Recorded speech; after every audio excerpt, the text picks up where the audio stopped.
we accept harm reduction in everything else. When my kid was little, we had a baby gate. That's harm reduction. We had plug covers so that things couldn't be shoved in plugs. You know, we have seat belts in cars. We have life jackets. We have, you know, life jackets on aeroplanes, even though they're going to be gobbing it into the ocean at 200 miles an hour. You know, it's only a small chance it might save a life, but it might save a life. And that's why we have that there. And we have harm reduction in all of our daily life, even down to the things that are written on the side of the food that we buy. Use by dates are harm reduction. But the moment that that harm reduction has anything to do with a stigmatized group that is doing something that is seen as bad by society, all of a sudden it becomes a problem. And we end up with governments that don't like the term harm reduction in that context.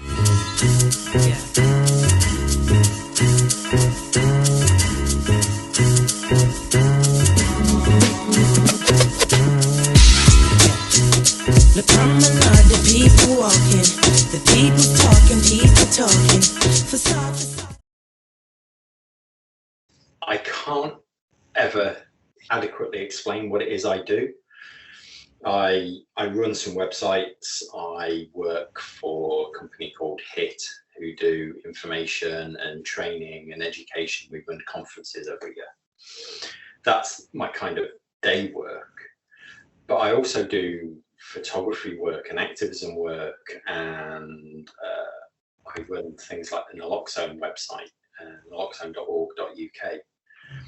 I take photographs of the people around me, and it's that those people are amazingly beautiful, attractive, and they're doing amazing work, and all I'm doing is trying to just show that in some way and show them in some way. As far as the work itself, I've been doing harm reduction work for as long as my daughter's been alive. I got my first harm reduction job when I went for the interview when she was due to be born, same week she was due to be born. So I've been working in harm reduction for almost 19 years directly. And I've done everything from running needle exchanges to running drug services in Staffordshire at one point, to just working in a needle exchange. And now for the past sort of 10 years, I've been doing more activism kind of work. Part of the reason it's important to me is it's more about the sort of addressing social imbalance. Drug laws and prohibition type laws only affect people who are poor, people who are in stigmatized groups, people who don't fit into the higher echelons of society.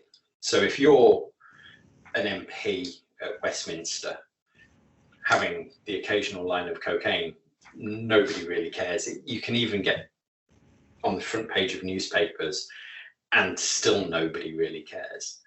But if you're, you know, some young guy who gets pulled over by the police and you've got a couple of bags in your pocket, you're probably going to end up with a record. If we can reform drug policy to a point where we have a fairer society, then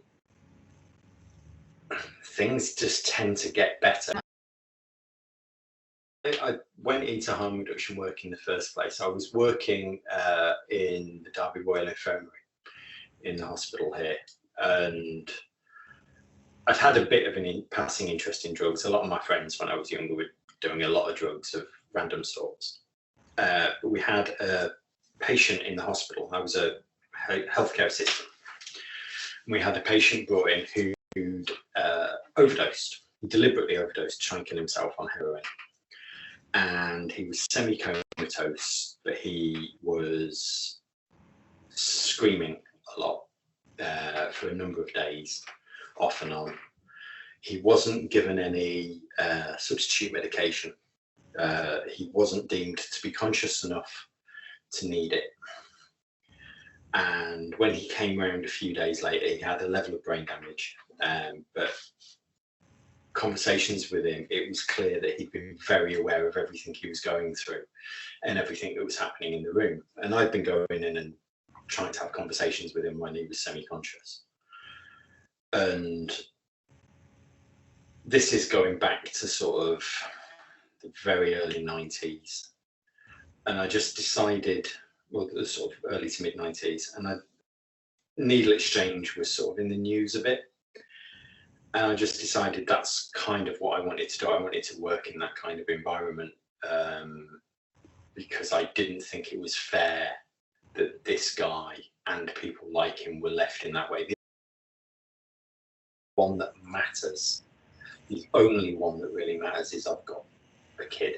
I've got a daughter. And my daughter, my relationship with my daughter, my life with my daughter has gone alongside my harm reduction work. You know, we did a film where she gave naloxone to her teddy bear that's popular on YouTube. You know, she's now 18 years old. She's making a documentary about drug policy. She's this next generation that will, I'm seeing this wonderful generation that you're part of, where, you know, I have this hope for change makers now. You know, your generation comes in for a lot of stick for being people who don't do anything, this bullshit that comes out. Whereas in reality, you're the ones who are campaigning against for gun laws in America. You're the generation that's campaigning for better drug policy. You're the generation that is out in the street campaigning for Black Lives Matter. Even when she was 8 years old, I've got videos of Emily interviewing people when she was 8, 9 years old, interviewing some of the most important people within drug policy in the world, and they treated her as an equal. And because of that, I think she's grown up with this an amazing confidence that I lack. I don't have the kind of confidence that she has. But not just an amazing confidence, an amazing sort of empathy for people, and a willingness to see people as they are, rather than seeing people as sort of this belief that of what society puts on them. They not made up their mind about drug policy. That implies that the person would be not knowing one way or another. And it's relatively easy to change somebody's mind if they don't know one way or another. The more difficult thing is what to say to somebody who has made up their mind, but what they've made up their mind is that they want to be as hard on people who use drugs as possible, and that we should be making more things illegal. You know, this idea that we should be adding drugs to the list of illegal drugs. And in that case, it's more of, what are you looking to do? What is that? What are those drug policies meant to do? Are they meant to make society safer? Which they don't. We have evidence dating back 50 years for the Misuse of Drugs Act to show that the Misuse of Drugs Act is clearly not working. Do you want it to hand the production, the distribution, and the development of those substances into the hands of criminals? Because that's not going to make it any safer. Or would you prefer that things were more controlled in the same way that we controlled everything else in society? As Transform say, you know, the experiment, prohibition is the experiment. It's the thing that we're trying out, and it's clearly failing. Prohibition's never particularly worked because it doesn't prevent the people who are going to do something. It just prevents the people who are never going to do it from doing it. You know, if we made drugs legal tomorrow, there would only be a very slight rise in the number of people who use drugs. And in fact, if we look at the figures coming out of the US and out of Portugal, the drug use goes down if we make things illegal or decriminalised. So do you want a society where the criminals control the purity of drugs and the way that drugs are given out?